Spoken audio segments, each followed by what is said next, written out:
Hi, I'm Simi from Magic Simpson Precious Bejeweled Art. Today we are going to show you what we actually make, which is actually hand embroidered art featuring devotional themes and regarding Indian mythology a lot. So if you can see, each of the art that we do have actual semi-precious bejeweled stones. We use the finest of material, including crystals, Swarovski pearls, and a lot of really like gold-plated metal wires. So every single element is individually hand-stitched on this beautiful base of raw silk.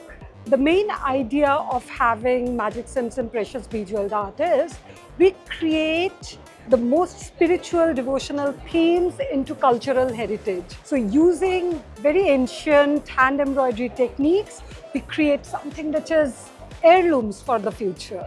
So here we have Kunj Srinathji, which shows Lord Krishna in a 7-year-old Balak form in the garden, and you have him surrounded by cows. Here, if we go further, we have Srinathji Gopashtami, where Srinathji, as the 7-year-old Balak form of Lord Krishna, is given the responsibility of herding the cows for the very first time by the Nanda of Braj.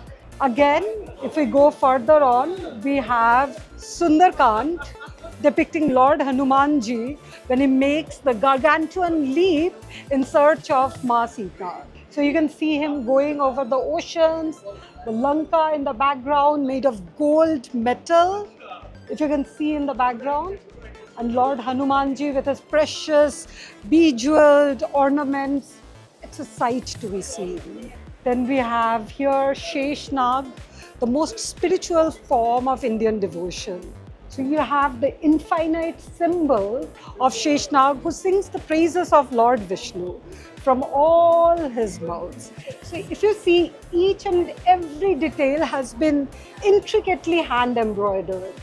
So if you can see that minute, tiny details which has been so exquisitely done, and this entire ocean is there, where you have flowers, and again, the infinite symbol of Sheshnag. Thank you.